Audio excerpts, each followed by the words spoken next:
Hey, Katrina here from Scrappy Horses. Welcome to my YouTube channel. So happy you're here. Today I'm working in Krazy Cat's Saddlebag Journal. And if you've not seen that journal, I'll pop a tab up in the upper right hand corner of your screen where you can find it. But for now, let's move on to this journal page. So I've got a stamp set here and I pulled this little stamp and that's going to be part of our tag. I also have some pictures that I took myself. I've already put this one of my horse Jake on top with an eyelet, and I put it on top of a clothing tag that I've had sitting around for a long time. So I loved the verbiage on side one, that tough, reliable, hardworking, practical, and then I loved the blue on the other side that would really set off this photo. I have not printed many of my photos in color for this journal, but I decided this one was just so pretty I had to print it in color, so I did. All right, I'm going to start with side two here, and I'm going to come in with some Ranger Distress ink. I'm also going to bring a ruler in because I want to go ahead and trim it down just a little bit. So I'm going to bring that ruler in and just set it down next to that right hand edge and just take off the right hand edge there. Really easy rip there. And then I'm going to come in with that ink and just kind of ink it up, make it look a little more vintage, give it some age. Now if you look up there at my distresser, you can see it's pretty beat up. That's okay.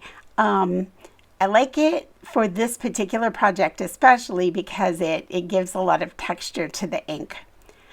Right now I'm just ripping up some paper. I'm sorry I'm out of camera lens there.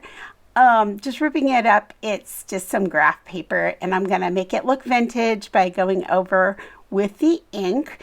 And again, because my inker is so beat up, it really scruffs up those edges and I like that. Coming in with some chocolate, not sure if that was chocolate or coffee ink, but coming in with that for the tag and just sort of stamped it right on. Right there I'm going over the back because I'm going to let the back hang over.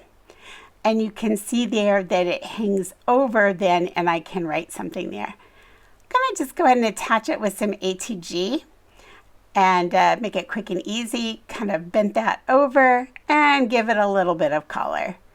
All right, this is my jar of buttons. I love my jar of buttons. It's full of all kinds of buttons from my inheritance from my grandmother's, as well as buttons I picked up at antique marts and thrift stores and just all kinds of places.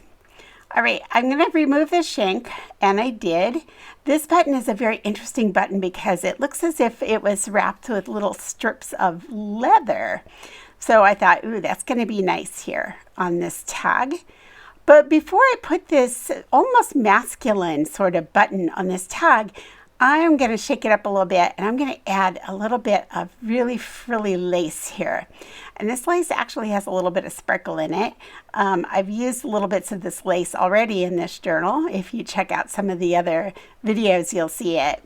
So now I'm going to come in and add just a little bit of thread over the top. This thread is left over. It was just laying on the table actually from when I actually sewed in the signatures.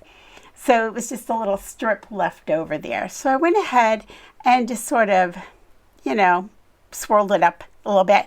And then I'm just going to put it in with some Fabric-Tac that I'm sort of fighting with a little bit here. But that's okay. All right, so next I'm going to lay that button in over, and that pretty much completes side two of my tag.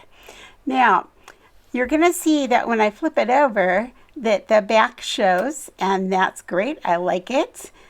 Here we are. I'm going to show you that. So here's side one, so you can see that I can write on there. And then we flip it over, and we have side two. Now, I didn't leave a lot of room on side two to do much, but I do have some room to write there. All right, so here's the back of the page where I want to put this. Obviously, I want this tag in the book in such a way that I can flip it and see both sides. So This is why I never ever glue or tape anything in at the edge, because I never know what I want to change or what I want to add. So here I had just enough room to get in there and get those holes in there.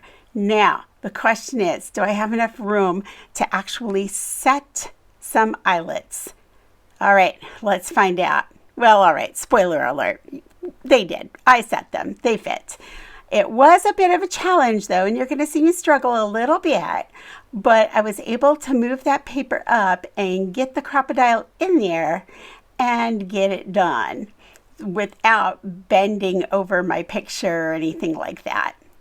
So there it worked. It worked. I think this is a fun way to set this tag. I was really looking for a way to set it so that it would hang, have movement, but I also had to be careful that that button wasn't going to affect writing or decorating other pages. So I had to think this through a little bit.